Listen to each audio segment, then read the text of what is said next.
Hi everyone, welcome to another video. My name is Charles and today I'm going to be showing you how I turned this Ruins of Dol Guldur kit from Games Workshop into Angmar terrain. Here we go. So the idea came from me wanting to start an Angmar army last year, and I've always liked the aesthetics of a cold, harsh tundra or winterland, and I decided the Ruins of Dol Guldur would be perfect for this. So I looked back for some inspiration at the Ruin of Arnor sourcebook from Games Workshop and also the Battle for Middle-earth series with the Rise of the Witch King expansion, just for some ideas and some inspiration. I wanted this Angmar terrain to be a good backdrop for my Angmar army when I take photos, but also a scatter terrain for an eventual Angmar table. So for those of you who've been following my videos, I made a forest basing guide sometime last year. Go ahead and check that out because I do use those foundations for this terrain as well. I used cardboard from binder as the base, and cork and tree bark and foam as the rock, and sand for the forest floor. In this project, it's the same as you can see. The foundations are all the same and apply here. I've built my first Ruins kit as following the instructions given in the kit. For future kits, I will be building them differently, but for my first one, I just followed the standard instructions. And as you can see, this is the first piece of terrain ready to prime. So as with the forest video, I use a mix of Mod Podge and cheap craft store paint to make a primer that I just coat the entire piece in. This will bond the sand and the pieces that you glued on to the base, and it'll help when you game with it to not chip. Okay, so now onto the ruins.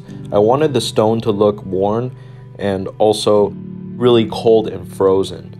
So what I did was I primed it with a dark brown. In this case, it's Vallejo burnt umber, but any sort of dark brown like Rhinox hide would work.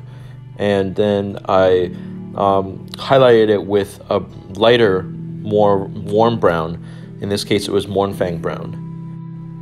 Then to offset the warm undertones, I've mixed two Liquitex paints here, titanium white and light blue permanent. You can also use equivalents from any other paint company. Any sort of light baby blue will work. And you just want to lightly dry brush it all over the stone. Leave patches of the brown behind in certain areas, but you really want to dry brush to the point where you see more blue than brown to emphasize the cold feel of the atmosphere. I also did a final dry brush of pure white after this. Next, we'll be painting the metal areas. Here, I'm using Liquitex Silver and Citadel's Contrast Wyldwood. Now, any kind of silver will work as long as it's bright. So, like GW's Mournfang Steel would work fine as well. But I've just been really enjoying using Liquitex paint recently. So, you want to base all of it with this bright silver first. Next, you take the Citadel Waaagh contrast and you paint over all the silver areas that you just painted. To take it to the next level, you can add some weathering. As you can see here, I've dry brushed the stone close to the ground with some black and dark brown to show some weathering, burn marks, or battle damage. As for the rock and the ground, I've used the same paint scheme as I did for the ruins, with a brown base coat and some dry brush of grays and some gray with blue mixed in for that cold effect, and then a final dry brush of pure white. As for the grass, to go with this Angmar terrain, any sort of dead grass would work. Here I found in my tufts collection some small tiny swamp tufts from Gamer's Grass, and also just some generic burnt or dead grass, as this location in Middle Earth is pretty cold, and dry, it wouldn't have a lot of plant life, so anything that looks kind of brown or withered would work. Next, I applied the Slush Effects. Here I use some realistic water. You can get this from several companies like Vallejo, and it is a clear substance that when it dries it'll look like melted snow. So here I've just dabbed it on different parts of the terrain and then sprinkled it with crushed glass. The crushed glass, once it sets in the realistic water, it will look like melting snow. After the water effect is dried, next we'll put on the snow effects. Now, most of us are used to using Valhalla and Blizzard from Games Workshop, the texture paint.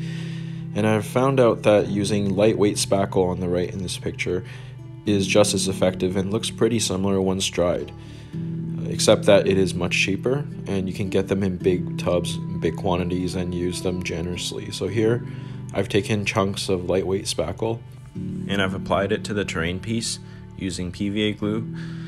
You want to take some reference photos of snow resting on buildings and objects and just take the time to shape it naturally so it looks like how it would in real life.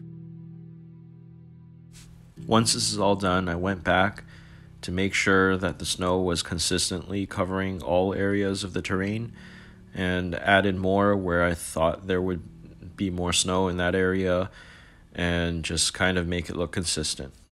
The last finishing touch is to add icicles, and here I've just taken glue gun glue sticks and cut them up using a hobby knife into shapes of icicles and just super glued them onto areas where they would be hanging.